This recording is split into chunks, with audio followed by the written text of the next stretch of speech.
নমস্কার। যে কথা বলতে চেয়েছি অথচ হয়নি বলা, যে কথা শুনবে বলে তুমি অপেক্ষা করে আছো 1 বছর, সে কথা তোমার কথা, সে কথা আমার কথা, সে কথা সকলের মনের কথা। মধুর চেয়ে আছে মধু, সেই আমার দেশের মাটি, আমার দেশের পথের ধুলো খাঁটি, সোনার চাইতে খাঁটি। চন্দনের গন্ধে ভরা, শীতল করা ক্লান্তি ভরা, যেখানে তার অঙ্গ রাখি সেখানে যেন শান্তি পাই শীতল পাটি। জন্মভূমির পায়ে আমার মাথা নত হোক বারবার, আমি গাই ও আমার দেশের মাটির গান। আমি বলাইপন্ডা কালচারাল ফোরাম ভারতীয় কৃষ্টি সংস্কৃতি অতীতের সঙ্গে তাল মিলিয়ে আধুনিকতার পরম্পরায় মেলবন্ধন ঘটাতে আমরা বদ্ধপরিকর। বলাইপন্ডা কালচারাল ফোরাম আয়োজিত ও পরিচালিত বাৎসরিক অনুষ্ঠান ক্লাসিক 2025-এর সাহিত্য বাসর 2025, যা সাহিত্য সংস্কৃতি যাপনের নব উদ্যোগ। সীমিত আয়োজনেই এলাকার বিশিষ্ট কবি ও সাহিত্যিকদের অসীম মনোজয় করে নিয়েছে আত্মিক বন্ধনের সেতু হিসেবে বর্তমান বৎসরের আয়োজনের প্রয়াস।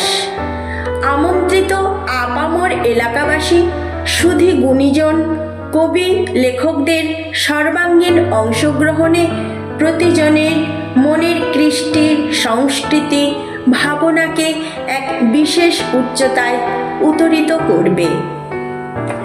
আজ 23শে ফেব্রুয়ারি 2025 রবিবার সকাল 9টায় বলাইপন্ডা কালচারাল ফোরাম আয়োজিত সুদামপুর রামজিউ বাজার সাংস্কৃতিক মঞ্চে অনুষ্ঠিত হতে চলেছে বার্ষিক অনুষ্ঠান ক্লাসিক 2025-এর সাহিত্য বাসর 2025, যা সাহিত্য সংস্কৃতি যাপনের নব উদ্যোগ। বলাইপন্ডা কালচারাল ফোরাম একটি নাম, যার প্রসার ও ব্যাপ্তি সুদূর প্রসারী, যার সঞ্জীবনী সুধায় মাতোহারা হতে আহ্বান করা হচ্ছে নির্ধারিত সূচি পর্বে। সকাল 9টায় শঙ্খ, ঘণ্টা, করতালি, শুভেচ্ছা ও প্রদীপ প্রজ্বলনের শুভ সন্ধিক্ষণে অনুষ্ঠানের শুভ সূচনা করবেন বিশিষ্ট বিদগ্ধ গুণীজনেরা। সেই সঙ্গে প্রকাশিত হবে ফোরামের বার্ষিক পত্রিকা সাহিত্য বাসর 2025। আমন্ত্রিত কবি ও প্রাবন্ধিকের হাতের ছোঁয়ায় যা বর্তমানে 5ম সংখ্যা এবং অ্যালবাম 5মের আত্মপ্রকাশ বিশিষ্ট সঙ্গীতজ্ঞের উপস্থিতিতে। উপস্থিত কবি লেখকদের দ্বারা বিশেষ আলোচনা প্রসঙ্গ, সমাজের অভিমুখে বর্তমান সাহিত্য।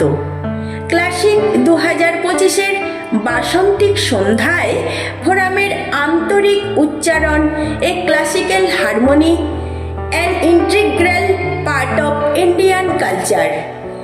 একক দলগত নৃত্য, সঙ্গীত আবৃত্তি, শ্রুতি নাটকে মোড়া ও গুণীজনেদের মুখরিত আলাপনে সমৃদ্ধ হবে বলাইপন্ডা কালচারাল ফোরামের আলোকিত সন্ধ্যা।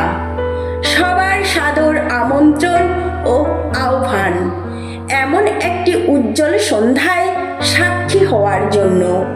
সমগ্র অনুষ্ঠানটির সহযোগী নিবেদক সম্প্রীতি নিউজের পক্ষে দেবাশিস দাস, আমার ময়না নিউজ নেটওয়ার্ক ও ধানক্ষেত পত্রিকার পক্ষে ফণীভূষণ পাত্র। ধন্যবাদ।